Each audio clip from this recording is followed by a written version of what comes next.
The author is recommending the first rule of eating a frog. If you have to eat 2 frogs, eat the ugliest one first. That is the first rule. That if you have to eat 2 frogs, you eat the first one first. And then the second rule, if you have to eat a live frog at all, it does not wait, it does not pay to sit and look at it for very long. We all agree. If you have been forced to eat that frog that was there, if you go back to that frog,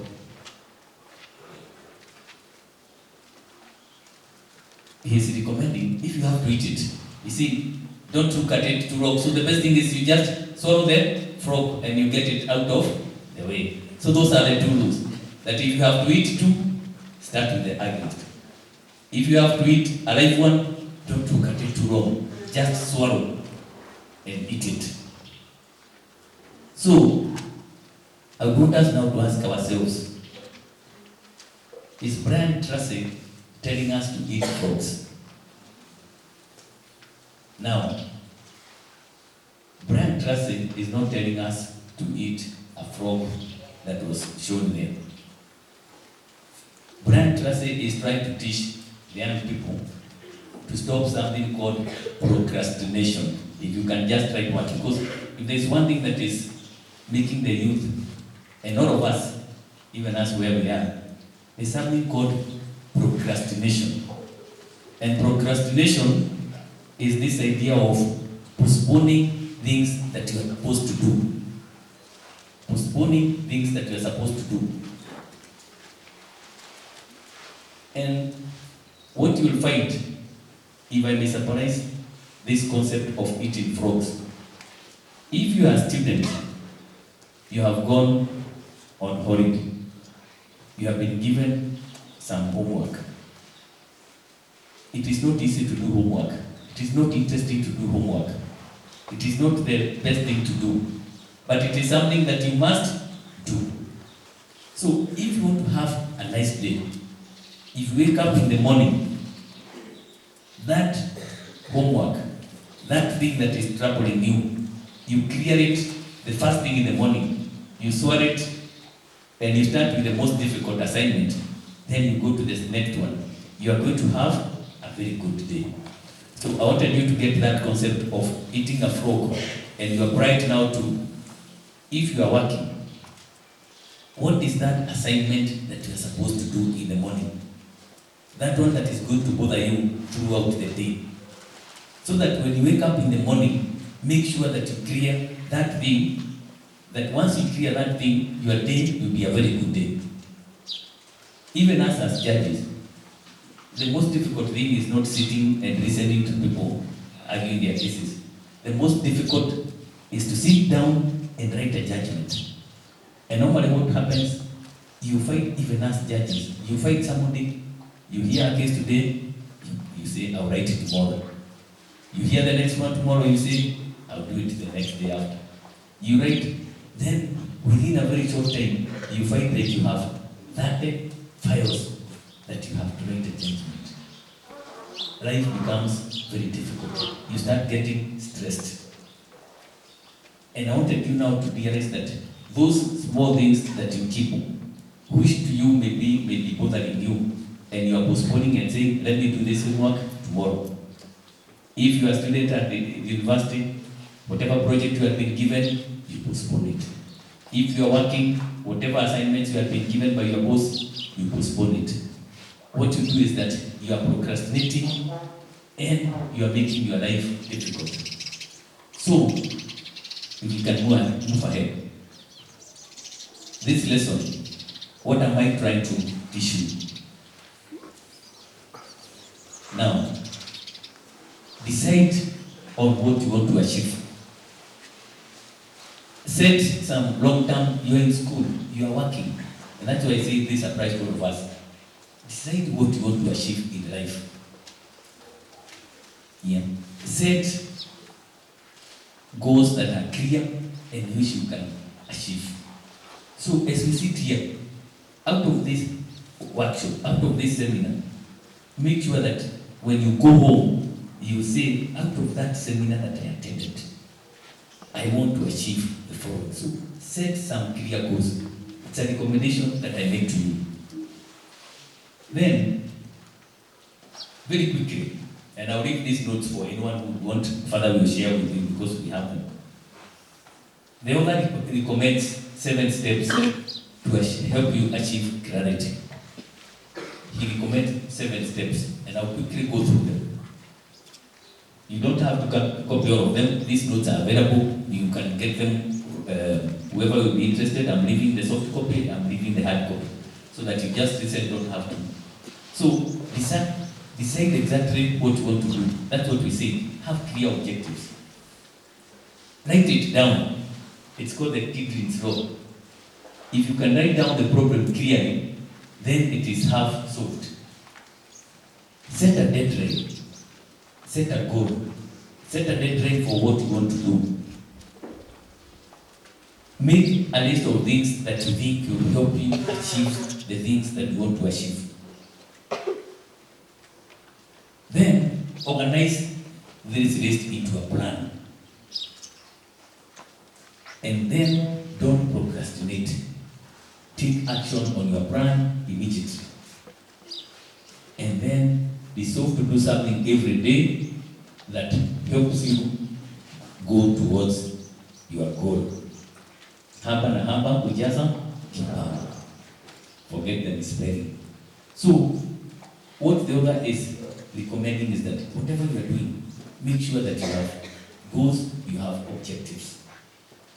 Now, also plan your day in advance. Plan your day in advance. And this is now where the concept of the frog comes in. How do you eat the biggest and ugliest frog? It is your ability to think, plan, and decide. Your ability to think, to plan, and to decide is the biggest asset you can have in achieving your goals. So, there is a formula that he has recommended. It's called the 6 formula, which is, you can say, proper prior planning prevents poor performance. So, it's all about planning. Then, how do you increase your productivity? This is a summary of what I've told you. Plan your day. Start the task. So, work non-stop for 90 minutes with no diversion or distraction. And we are going to come to this later on. Is it possible for the youth, or even for humankind right now, to work non-stop for 90 minutes with no diversion or distraction? As we sit here, is it possible for somebody to sit? Because I go the phone. We all know how, and you talk about social media later on, how it has become such a big distraction. So that if you go to your room and you are told read for 90 minutes, how many people, and we are seated in, and I'm one of them, how many of us can read for 90 minutes or work without deciding, let me go and check what is in the phone? So it is recommended, and it's a big distraction. We talk about it. Avoid distraction. If you are reading, keep aside that phone and read for 90 minutes. Take a 15 minutes break. Now look at at that time, check your phone. Reward yourself. You can even walk around and take a cup of tea. And you realize that if you have that plan of action, you start it again, it will be very easy. So, and this is very relevant nowadays because of these distractions that are there.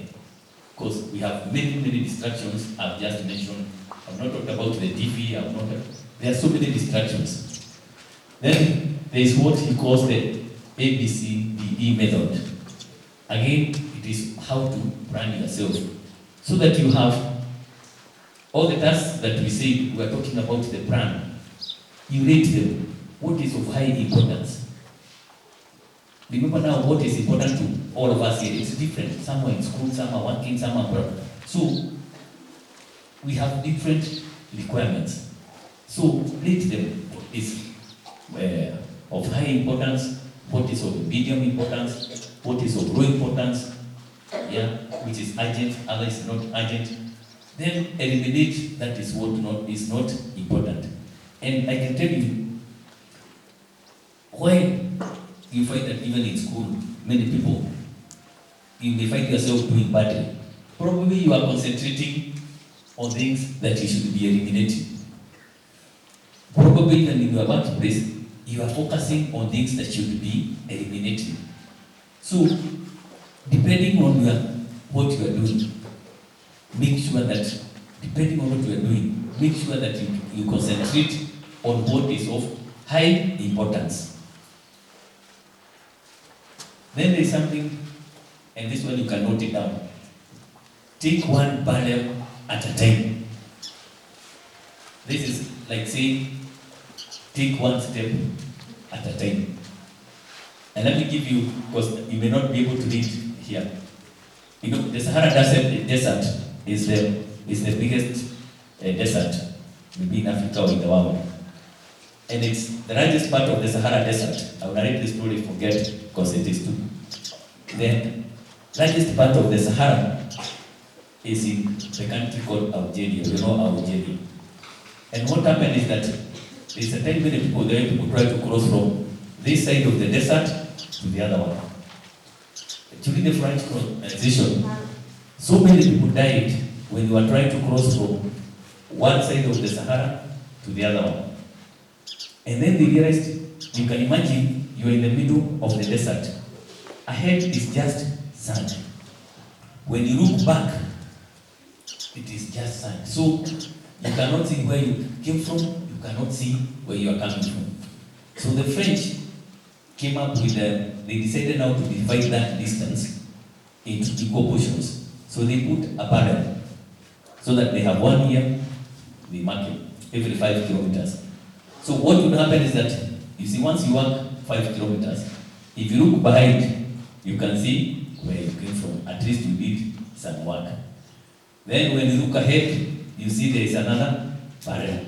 So you give your target, I'm going to take this one. So run your life in a way that you take one barrel at a time, one step at a time. Because that is the lesson. That you discipline yourself. You take one step at a time. Don't get discouraged. If you are reading, you cannot read everything the same day. You are saying, this morning, my barrel is mathematics. But ahead, I have. After that, I have biology. But if you keep all your books on the table, you'll be looking at them and saying, when will I do this assignment? When you look at all the assignments, if you have them, you'll be asking yourself, when will I finish doing this assignment? So you take one barrel at a time. Now, we also have our own constraints. So you need to look at, when in your work, in whatever you are doing, what is the major constraint? What is this limiting factor that you can identify? And now I'm talking to you, and I said I'm talking generally, this first session about a general.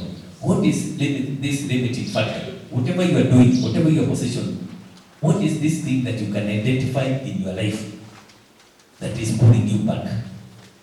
Because remember, if there is this one thing that is pulling you back, whatever plan we have already prepared, you will not be able to achieve it.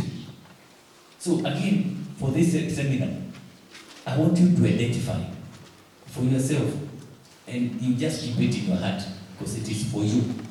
You see, my life, I can be able to move forward. I can be able to make positive steps if I'm able to eliminate this one thing that is pulling me back. So as young people, I want you to, before you leave this seminar, you identify one or two things which you think are pulling you back in whatever you are doing. If you are in school, what is this that is distracting you? When you go on holiday, you did not do your homework. What is this thing that was pulling you back? So, and that is one lesson that you need to focus your energy in elevating what is called the choke point. And I think if you do that, you realize that whatever objective you had, because I'm sure you did not just